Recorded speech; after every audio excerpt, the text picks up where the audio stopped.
अच्छा देखो, अब असाइनमेंट 11 में ना वो कह देता है, देखो वो कहता है कि market is clear at every point of time, ठीक है। तो हम क्या करते हैं, Q D is equal to Q S, वही ऑर्डिनरी इक्वेशन बनाएंगे, वही सारे स्टेप्स फॉलो करेंगे, ठीक है।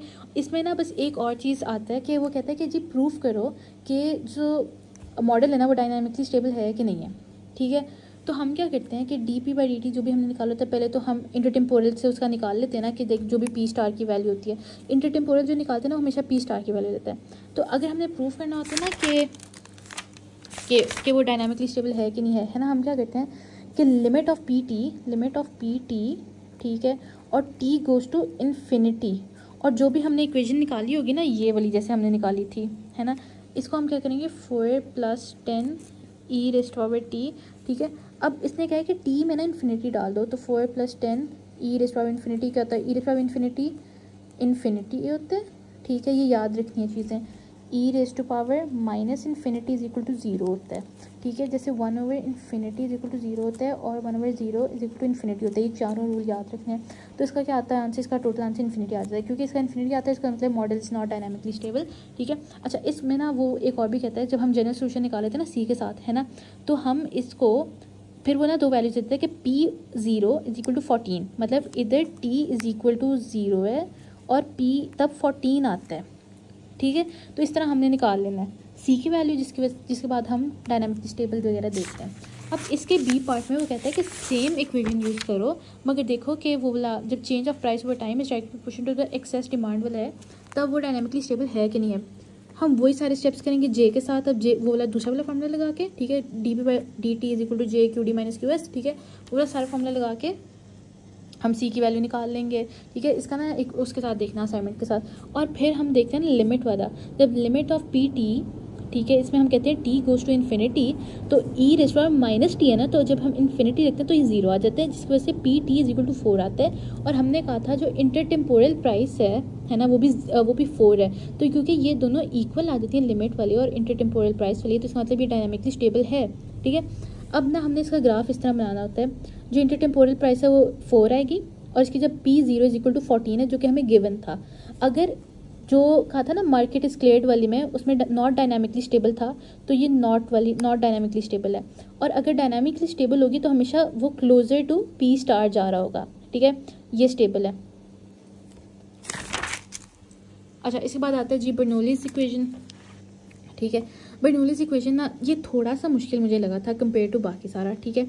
इसका ना पहले तो बेसिक रूल होता है कि ना जो इसकी इक्वेशन होती है ना वो इस फॉर्म में होती है, D Y by D T, इसके साथ कांस्टेंट इस वक्त नहीं, ये मैं अभी इसके साथ ना इसमें ना हमने चेन रूल इस्तेमाल करना होता है। तो इससे हम ना पहले क्या कहते हैं कि D Y by D T है ना, तो इसके साथ ना सिर्फ वाई की वैल्यू आ सकती है। हम पहले कहते थे ना कि D Y by D t में से 1 आ सकता था, इसमें d Y by D t के साथ वाई की कोई भी वेरिएबल के साथ आ सकती है, जैसे वाई स्क्वायर या वाई स्क्वायर -2 या वाई स्क्वायर 4, इस तरह, प्लस टी वाई, ठीक है। इधर function of t plus y variable आते हैं इज इक्वल टू 3ty। इसका ये गलत है, मतलब इसको हम अभी करेंगे कन्वर्ट करेंगे, क्योंकि इसके अंदर ना सिर्फ t का फंक्शन आ सकता है, इसके अंदर वाई स्क्वायर नहीं आ सकता, ठीक है। तो इसका पहला स्टेप अब क्या होगा, पहला वो कहता है कि इसको ना बर्नौलीज इक्वेशन में कन्वर्ट करो।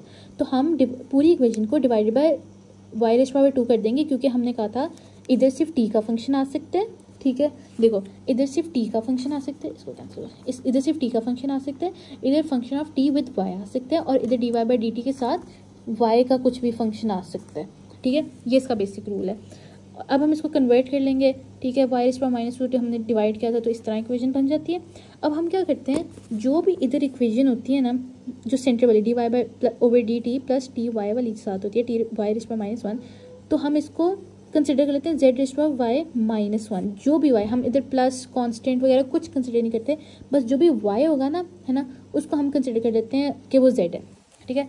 जब G is equal to Y raise power -1 है, ठीक है, हम इसका क्या कहते हैं, हम इसके अंदर चेन रूल अप्लाई करेंगे, जो कि हम करेंगे D G by D T. ये हमेशा ये रट्टा लगा लो, ये इस तरह होगा, ठीक है। वाई रेज़ पावर -1 को हम करेंगे डिफ्रेंशिएट और फिर मल्टीप्लाई करेंगे उसको d Y by D t से।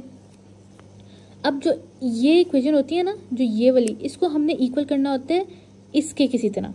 अब देखो, अब इसके अंदर माइनस है, इसके अंदर कोई माइनस नहीं है, तो हम माइनस इधर ले जाएंगे ताकि ये इस तरह बन जाए, ये इस तरह बन जाए d Z by D t minus is equal to Y raise to power minus 2 d Y by D t, ठीक है, जो कि ये इक्वल हो जाएगा इसके, ठीक है। तो फिर हम उसकी जगह हम प्लेस कर सकते हैं, अब हम सब्स्टिट्यूट कर देंगे minus D Z by D T, हम इसकी जगह डाल देंगे। अब हमने z को हमने y raise to power minus 1 consider किया था, तो हम इधर z डाल देंगे ZT, ठीक है, इज इक्वल टू 3t। अब ये हमारे पास जो आ गई है ना इक्वेशन, इसको हमने ऑर्डिनरी डिफरेंशियल इक्वेशन में कन्वर्ट करना है, ठीक है। और उसमें हमने कहा था कि जो भी ये होता है D Z by D T या D P by D T, उसके साथ कुछ भी नहीं आ सकता कांस्टेंट, उसका कांस्टेंट 1 होता है। तो हम क्या करेंगे, इसका 1 बनाएंगे इसका constant, plus ZT is equal to 3t, ठीक है। इसको वही फिर 4 स्टेप्स हम यूज़ करेंगे, ठीक है। जब ऑर्डिनरी इक्वेशन बन गई, इंटीग्रेटिंग फैक्टर उसको मल्टीप्लाई करेंगे इक्वेशन के साथ, फिर उसको इंटीग्रेट करेंगे और उसको y को सब्जेक्ट, z को सब्जेक्ट बनाएंगे इनिशियली। जब z को इनिशियली सब्जेक्ट बना लेंगे तो हमने क्योंकि कहा था कि z is equal to Y raise to power minus 1, तो हम z को -1 से रिप्लेस कर लेंगे और y को सब्जेक्ट बना लेंगे, ठीक है। इसका ना एक इक्वेशन मैं करा देती हूँ असाइनमेंट वाला सवाल, जो कि थोड़ा सा मुश्किल हो, जैसे हाँ इस क्वेश्चन को देखो। इस क्वेश्चन में वो कहते हैं कि ये वाली इक्वेशन थी, ठीक है।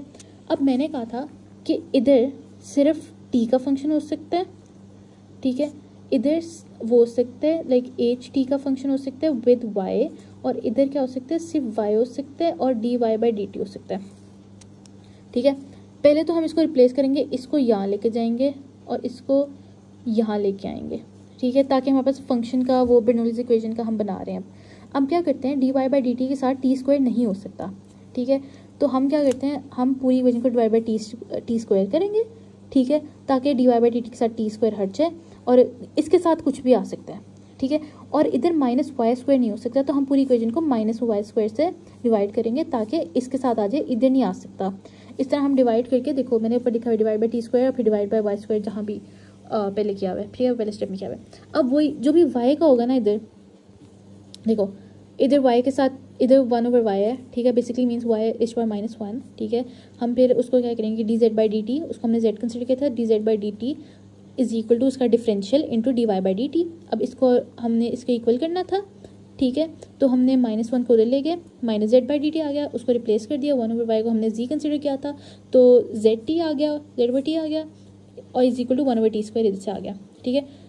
अब देखो माइनस में है ना ये, फिर से अब ना हमने इसको ऑर्डिनरी डिफरेंशियल इक्वेशन फिर से बनाना है, ठीक है।